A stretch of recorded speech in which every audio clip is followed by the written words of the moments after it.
Hello दोस्तों, तो आप सभी का स्वागत है आपके अपने YouTube channel AKR education point पे। चलिए आज अपने पढ़ते हैं क्लास 8 का चैप्टर 6 लेकर के हम आए हैं क्या, वर्ग और वर्गमूल। तो जानते हैं हम पहले यहाँ पे कि वर्ग क्या होते हैं और वर्गमूल क्या होते हैं। तो देखिए मैंने यहाँ पे डेफिनेशन लिख रखी है कि वर्ग क्या होते हैं, जब किसी संख्या को स्वयं उसी संख्या से गुणा किया जाए तो उससे प्राप्त संख्या उस संख्या का वर्ग कहलाती है। कैसे, यहाँ पे देखिए हम सॉल्व करते हैं किस प्रकार से। जैसे मान लीजिए हमसे पूछा जाए कि एक का वर्ग क्या होता है। वर्ग का मतलब होता है स्क्वायर। तो हमने डेफिनेशन में क्या लिखा है कि जब किसी संख्या को स्वयं उसी संख्या से गुणा किया जाए। जैसे मान लीजिए हमसे एक का स्क्वायर पूछा गया है, यानी एक का वर्ग पूछा गया है, तो एक को एक से ही गुणा करेंगे तो इसको गुणा करने पर जो हमारा आंसर आएगा यही क्या कहलाएगा, इस संख्या का वर्ग होगा। अगला देखिए, जैसे कि हम क्या, जैसे हमें दो का वर्ग निकालना है तो दो का वर्ग कैसे निकलेगा। संख्या ये रही हमारी दो, तो दो को दो से ही गुणा करेंगे तो जो हमारा आंसर आएगा यही सब क्या कहलाएगा, वर्ग कहलाएगा। तो वर्ग की डेफिनेशन और आपको एग्जांपल इसका उम्मीद करता हूँ समझ में आया होगा। अगला देखते हैं वर्गमूल क्या होता है। वर्गमूल उसे कहते हैं किसी संख्या का वर्गमूल वह संख्या होती है जिसे परस्पर दो बार गुणा करने पर दी गई संख्या प्राप्त होती है। जैसे कि मान लीजिए 25 लिखा है हमारा, क्या 25 का अगर मुझे वर्गमूल ज्ञात करना है कि 25 का हमारा 25 जो है वर्गमूल मतलब किसका वर्गमूल हैगा। अगर हमसे पूछा जाए जो 25 है ये किसका वर्गमूल है तो कैसे पता चलेगा। तो हम क्या करेंगे, इसको वह संख्या जैसे मान लो छोटी हैगी, इसको हम क्या 5 को 5 से गुणा करेंगे तो हमारा आंसर क्या आता है 25। तो देखिए अब ये हमारी संख्या थी 5, 5 को 5 से ही गुणा किया, यानी कि कोई संख्या है उसको दो बार परस्पर गुणा करने पर दी गई अगर संख्या में प्राप्त होती है तो वही क्या कहलाती है, उसका वर्गमूल कहलाती है। तो वर्गमूल निकालने के हमारे पास दो तीन तरीके होते हैं, लेकिन हम यहाँ दो तरीके जानेंगे। कौन कौन से। पहला तरीका क्या, गुणनखंड विधि,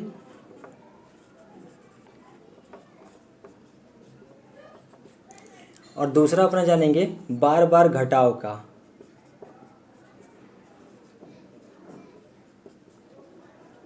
ये दो विधि से हम अपने वर्गमूल निकालने की प्रक्रिया को जानेंगे। जैसे कि मान लीजिए यहाँ पर मैंने 25 का वर्गमूल निकाल दिया कि छोटी संख्या आएगी तो हमने इसको तब तो निकाल लेंगे। अगर हमारे सामने बड़ी संख्या आई तो उसका वर्गमूल ज्ञात करने के लिए हम कैसे ज्ञात करेंगे, तब तो हमें पता नहीं होगा कि संख्या हमारी क्या। चलिए हमने 25 को 5 से कर दिया, 49 होता, 7 से गुणा करते तो 49 आया था।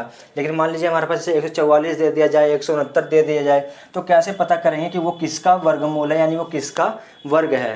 तो ये निकालने के लिए हमें क्या, दो विधि आएंगी हमारे पास। पहली क्या, गुणनखंड विधि, और दूसरी क्या, बार बार घटाने पर।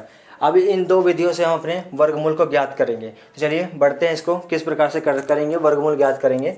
देखिए तो देखिए दोस्तों, अब यहाँ पे क्या वर्गमूल निकालेंगे। वर्गमूल ये हमारे पास कुछ संख्या लिखी हुई है, इनका हमें वर्गमूल निकालना है। तो कैसे वर्गमूल निकालते हैं, मैंने आपको अभी बताया कि हमारे पास दो विधि होती है। पहली कौन सी, गुणनखंड विधि,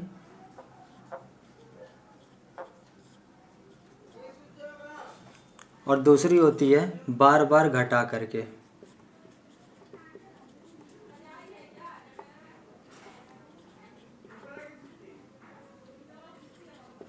ठीक है, दो विधि होती है। पहले क्या हमारी गुणनखंड विधि, और दूसरी क्या होती है बार बार घटा करके। तो देखिए गुणनखंड का मतलब है हम जिस प्रकार से भाग करते हैं सेम उसी प्रकार से हमें करना आएगा। या तो भाग समझ सकते हैं या तो एलसीएम समझ सकते हैं। और दूसरा क्या, बार बार घटाने का मतलब इसमें क्या है, हमें इन संख्याओं में से कुछ संख्या घटानी होती है। और कौन कौन सी संख्या घटानी है, विषम संख्याएं घटानी है। तो विषम संख्या उम्मीद करता हूँ पता होगा विषम संख्या किसे कहते हैं। अगर नहीं पता तो देखिए विषम संख्या किसे कहते हैं। तो विषम संख्या वो होती हैं जो दो से भाग नहीं हो सकती हैं।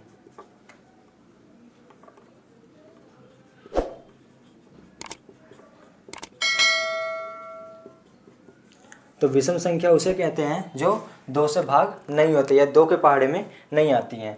तो बार बार घटाने का मतलब यहाँ पर क्या है कि हमें बार बार इन संख्याओं में से वह संख्या घटानी है जो विषम होती हैं। और गुणनखंड विधि से दोनों तरीकों से हम जानेंगे इन सभी संख्याओं का अपना आंसर कि वर्गमूल इनका क्या होगा। तो चलिए पहले अपने गुणनखंड विधि से जानते हैं इन सभी का आंसर कैसे निकलेगा।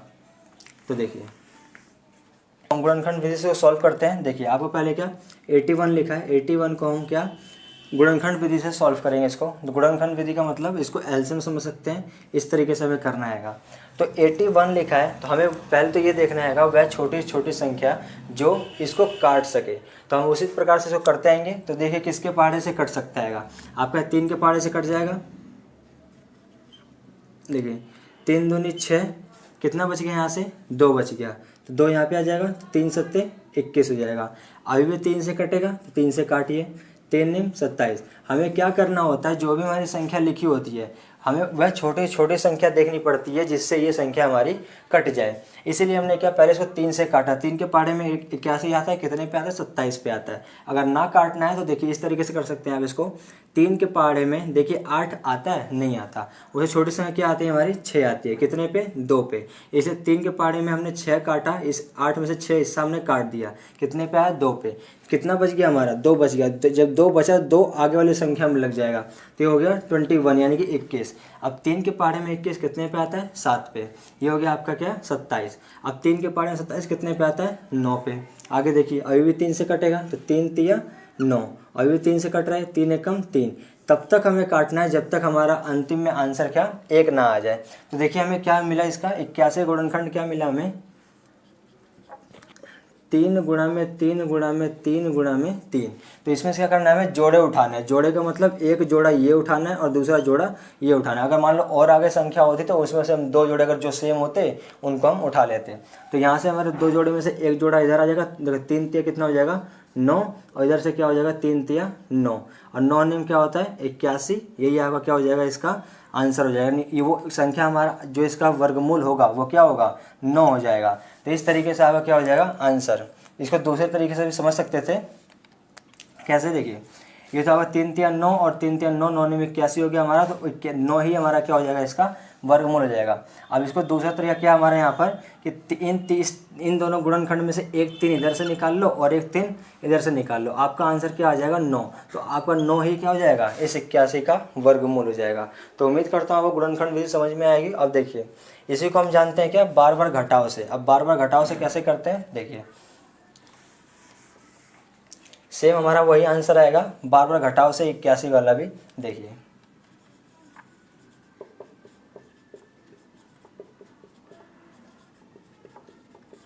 हमें घटाव किसका करना है विषम संख्याओं का। विषम संख्याओं का घटाव करना है। जैसे मान लीजिए हमारा 81 लिखा हुआ है, 81 में से हमें सबसे पहले विषम संख्या कौन सी होती है हमारी 1 3 5 7 9 11 13, ये सारी संख्या हमारी क्या होती है विषम, जो 2 से नहीं कटती हैं। तो इन्हीं एक एक करके इन्हीं संख्याओं को हमें इसमें से घटाना आएगा। सबसे पहले किसको घटाएंगे 1 घटाएंगे, तो 81 में से 1 घटाएंगे तो हमारा आंसर कितना आएगा 80। फिर 80 में से हमें क्या घटाना है 3 घटाना है, तो 80 में से हम 3 घटाएंगे तो हमारा आंसर क्या आएगा देखिए 0 में से 3 जाएगा नहीं तो इसको हासिल देंगे 10, 10 में से 3 गया तो 7, यहाँ पे कितना बचा 7। आगे आपका आंसर कितना 77। अब 77 में से कितना घटाना है हमें 5 घटाना है, तो 5 घटाइए अब इसमें से। देखिए 7 में से 5 गया तो 2, और यहाँ पे कितना ये 7, आपका आ गया 72। अब 72 में से हमें क्या घटाना है 7 घटाना है, तो 7 घटाइए यहाँ पे।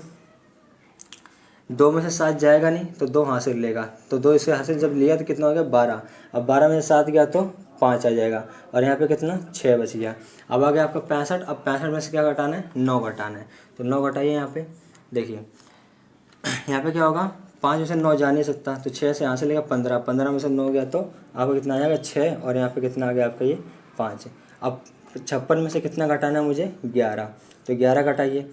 6 में से 1 गया तो 5, और 5 में से 1 गया तो 4, आपका आंसर कितना आया 45। 45 में से कितना घटाना है मुझे 13, तो 5 में से 3 गया तो 2, और 4 में से 1 गया तो 3। अब 13 के बाद हमारा विषम संख्या क्या होती है 15, 15 के बाद में 17, 17 के बाद में 19, ये होती है। आगे देखिए अब 32 में से क्या घटाएंगे 15, अब 32 में से 15 घटाओ, 12 में से 5 गया तो 7, और 3 में से 2 में से 1 गया तो 1। अब फिर क्या करेंगे 17 में से 17 घटा देंगे, तो हमारा आंसर क्या आ जाएगा यहाँ पे 0, और जहाँ पे 0 आ गया वहीं पर हमें रुक जाना है। तो हमें देखिए कितनी संख्या मैंने घटाई, इसमें से कितनी विषम संख्या है देखिए 1 2 3 4 5 6 7 8 9, 9 संख्या घटाई, इसलिए हमारा 81 का क्या वर्ग यानी कि वर्गमूल क्या हो जाएगा यहाँ पर 9, यही आपका क्या होगा आंसर होगा। ये थोड़ा लंबा पैटर्न पड़ता है हमारा बार बार घटाव से, लेकिन आप इसको इससे भी ट्राई कर सकते हैं और आपका ये गुणनखंड विधि से भी इसे सॉल्व होता है। तो ये तो हमारी छोटी संख्या थी। अब मान लीजिए हम इसमें कोई बड़ी संख्या लेते हैं, जैसे मान लीजिए यहाँ पे ले लेते हैं 625 लेते हैं, इसको सॉल्व करते हैं गुणनखंड विधि से। इसको उतार लीजिए आप,